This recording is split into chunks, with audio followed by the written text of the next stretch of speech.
Penggunaan Undang-Undang ITE Jilid 2 dalam menutup akun media sosial atau membatasi kebebasan berekspresi online dapat membawa implikasi terhadap diskusi terbuka dan pertukaran ide dalam masyarakat? Jawabannya, Undang-Undang ITE Jilid 2 adalah revisi kedua dari Undang-Undang Nomor 11 Tahun 2008 tentang Informasi dan Transaksi Elektronik atau ITE tersebut, yang ditandatangani oleh Presiden Joko Widodo pada 2 Januari 2024. Revisi ini mengubah sejumlah ketentuan yang sebelumnya ada di Undang-Undang Nomor 11 Tahun 2008 dan Undang-Undang Nomor 19 Tahun 2016, termasuk menghapus pasal 27 ayat 3 yang mengatur pidana penghinaan atau pencemaran nama baik melalui saluran elektronik.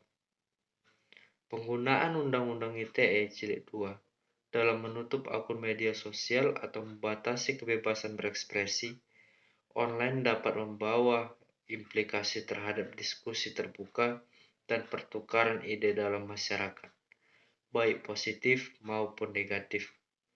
Beberapa implikasi yang mungkin terjadi adalah dari sisi positifnya.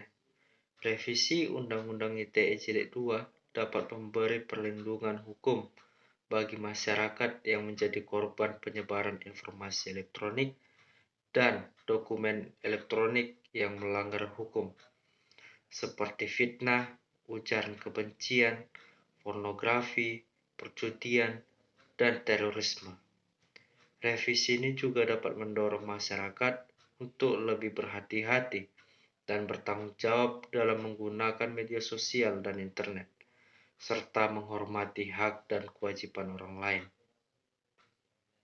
Dari sisi negatifnya dapat dilihat di revisi Undang-Undang ITE Jilid 2 dapat menimbulkan penafsiran yang berbeda-beda dan sewenang-wenang dari pihak berwenang dalam menentukan apa yang dianggap sebagai pelanggaran Undang-Undang ITE, seperti menyerang kehormatan atau nama baik orang lain, mendistribusikan informasi elektronik atau dokumen elektronik dengan maksud untuk menguntungkan diri sendiri atau orang lain secara melawan hukum, atau memaksa orang dengan ancaman kekerasan.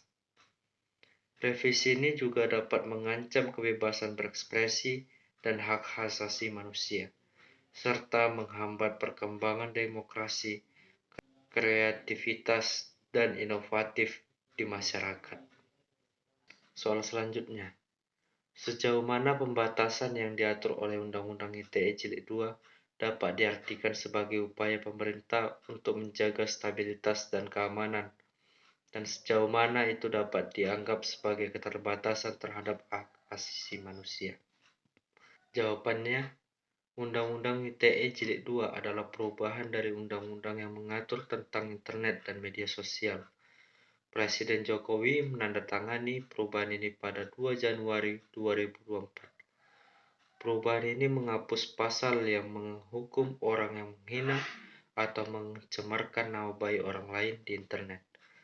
Perubahan Undang-Undang ITE Jilid 2 bisa mempunyai dampak baik dan buruk bagi masyarakat.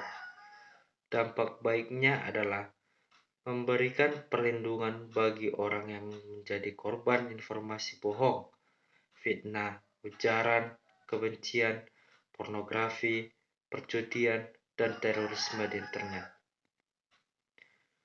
Mendorong untuk lebih berhati-hati dan bertanggung jawab dalam menggunakan internet dan media sosial, serta menghormati hak dan kewajiban orang lain, yang menyesuaikan hukum dengan hukuman yang berlaku di Indonesia, dan memperhatikan hak orang yang menggunakan internet dan teknologi informasi. Adapun dampak buruknya adalah menimbulkan kebingungan dan ketidakadilan dari pihak yang berwenang dalam menentukan apa yang dianggap sebagai pelanggaran Undang-Undang ITE, seperti menyerang kehormatan atau nama baik orang lain, mendistribusikan informasi bohong, atau memaksa orang lain dengan ancaman-ancaman kekerasan. mengancam kebebasan berpendapat dan hak asasi manusia, serta menghambat kemajuan demokrasi, kreativitas, dan inovatif di masyarakat.